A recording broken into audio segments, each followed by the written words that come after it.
উনি ভোট ধ্বংস করেছেন, উনি ভোটারদেরকে ঘরের মধ্যে ঢুকিয়ে রেখেছিলেন, উনি নির্বাচন শেষ করে দিয়েছেন, নির্বাচন কমিশন ধ্বংস করেছেন, করে 15 বছর টিকেছিলেন।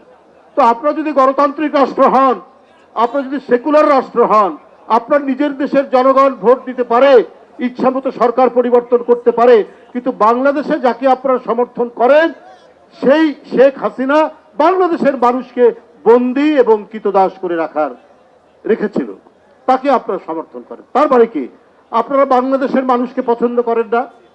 আপনারা বাংলাদেশের সার্বভৌমত্বকে আপনারা শ্রদ্ধা করেন না? বাংলাদেশের স্বাধীনতাকে আপনারা শ্রদ্ধা করেন না? তাহলে আপনারা হাসিনাকে সমর্থন দিয়েছেন কেন?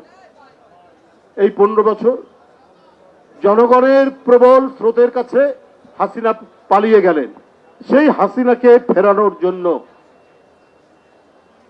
শাসক গোষ্ঠী মানে ভারতের শাসক শ্রেণী যা করছেন, এটা পৃথিবীর ইতিহাসে এবং রাষ্ট্রবিজ্ঞানের ভাষায় একবারে সরাসরি আগ্রাসন ছাড়া আর কিছু নয়।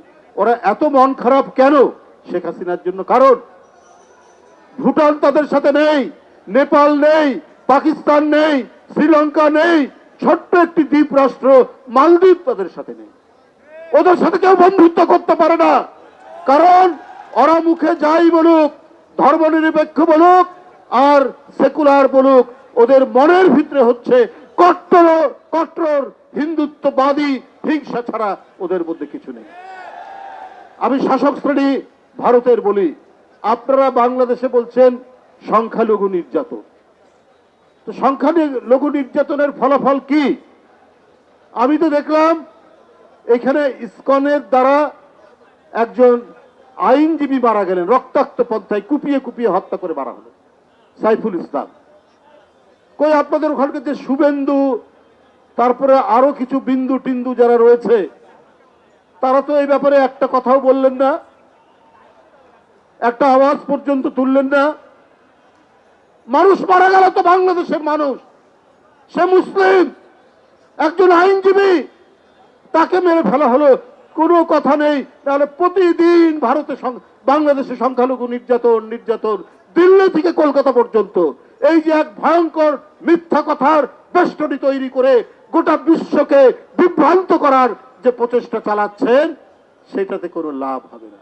আপনারা মনে করেছেন ভিসা বন্ধ করে বাংলাদেশের মানুষকে আসতে না দিয়ে, তো আপনি তো বাংলাদেশের উপকার করেছেন।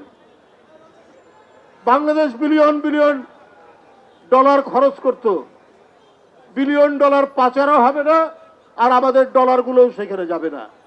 যে সমস্ত আমরা খাদ্যপণ্য আনতাম, চাল, পেঁয়াজ, চিনি, রসুন, আদা, এখন এদেশের লোকরা তারা আরো বেশি প্রচেষ্টা নিয়ে শ্রম দিয়ে সেগুলো উৎপাদন করবে, আমাদের ডলার সেখানে যাবে না, আমাদের ফরেন রিজার্ভ আরো বাড়বে, তো এটা তো আমাদেরই লাভ হলো।